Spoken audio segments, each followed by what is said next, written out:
Welcome to another Tarnished tutorial. Today we will be looking at the marriage of the century as Marika, or Radagon in this instance, comes at you with their shiny hammer of alien gold. Your journey has come near a close, so let's get into it and deliver our Tarnished tush to the throne. Step 1. This is the coming at you hammer wind up followed by the Florida's lava. A golden afterglow with a delayed explosion. Hold a moment, roll, wait, and avoid, or just roll away from the hammer's trajectory with your first roll. Step 2. If he's coming at you with a fast swing such as this one, he will most likely be following up with more. Faster the swing, the more you can expect from him. Step 3. This is all coming out in one combo, but that can be two separate combos depending on what Radagon feels like doing. In this case, it's a full-on hammer dance. Step 4. As you can probably tell, Radagon has a variety of movesets and timing. Here, for example, he will be coming at us with a double-hitting medium wind-up combo. Stay light on your toes and retaliate once you get the hang of figuring out what kind of combo he is dishing out. Step 5. Sadly for Radagon, he won't be able to finish this attack, but he would have smashed the ground and swung the hammer back up if he had the time. Step 6. When he gets about half health, there's going to be a slight phase change. He'll be getting much more aggressive, but will be dishing out a ton of alien gold magic. Step 7. There's a long wind-up in the air that tracks you down and comes in with a smash. Wait till he gets close and roll towards him. Step 8. You're going to see a lot more stomps, but they're pretty much always followed up by another attack of some sort. In this case, it's the classic hit you with my hammer, but he has some quick spells he can do just as easily. Step 9. He's going to start pulling out his instant transmission move. He'll disappear and you'll see him start to glow where he will be returning. Make sure and give it a solid delay before you dodge. Step 10. He'll be coming at you with another Superman attack, this time flying straight for you with a heavy swing. Give it a delay and roll towards him to avoid it. Step 11. As I said, he will be playing with his gold magic a lot more in this phase. This one is a quick blast with a couple lasers, so be quick when you see this cast. Step 12. This is his ultimate move. He will slam the ground twice slowly, creating a large AoE in front. You can dodge this normally, but the third will be a longer delay and wider range. At this point, I recommend getting close to him and rolling behind when he delivers it. Step 13. It's the same Superman dive bomb, except this time he decided to create an after explosion that covers a large perimeter. If you see lingering gold on the ground, especially with the lights pouring up, then I suggest you run. This is overall a pretty great boss fight. He's diverse and aggressive. There isn't a whole lot of tricks involved other than learning the dance with this guy. He's resistant to bleed, but vulnerable to physical and frost can be effective. He's also resistant to holy. Step 14. This move can be a little troublesome, or would have been if you hadn't watched this guide. He's going to wind up some lightning as he levitates. He's going to throw the lightning at you, and he's going to create a small magic box where he will attack you while you take damage from the magic. Avoid the lightning and the box, make him look silly, and kick him square in the golden jewels. In this case, he actually created two box zones, which is pretty unlikely. Step 15. You've probably seen enough grabs in this game to know this is going to be very slow and awkwardly timed, but also that it will hurt a lot if it connects. Bide your time and avoid or just sprint away. No one will judge you. Watch out for those foot stomps because as you can see, they come in pretty quick. Finish the fight and move on to the alien fish spirit.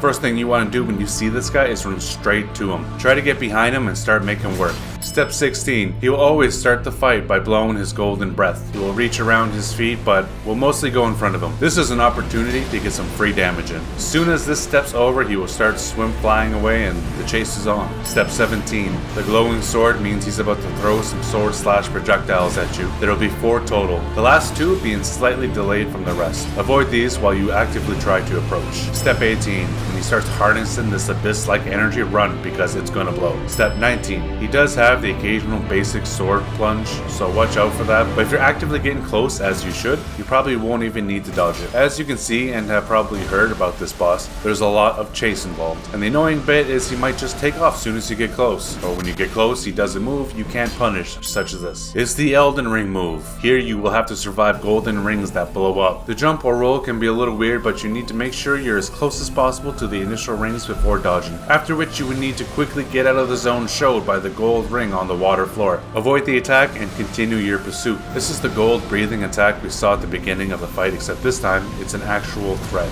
Strafe to the side to avoid its forward range. Step 21. This energy ball means he's coming in with a grapple that will do significant damage. You can either sprint away or dodge at the last minute towards him to keep up the offense. For the sake of the tutorial, I'll show you what you're in for if you get caught. Pretty cool, huh? Don't let this hit you. Step 22. He's about to launch a bunch of lasers at you. While they can be easily avoided by sprinting away, you'll be taking this opportunity to attack you while you're running, so get ready to dodge once these lasers conclude. Or in this case, just keep on sprinting. Make sure your character has decent cardio when going into this fight. Step Step 23. He's gonna power up his sword and smash it into the water for a large explosion. Nothing fancy, just raw power, so run away when you see this charged sword. Like Radagon, the beast is immune to bleed, weak to physical, and resistant to holy. As you can see, you're in for a tedious fight. Redmane's flame works pretty good as you can stagger the beast with about 4 hits. I'm running for my life, but I'm running slightly towards him and closing the gap while avoiding being hit. Step 24. He's charging for a pretty big blast of a swipe in this one. One of the sure ways to avoid it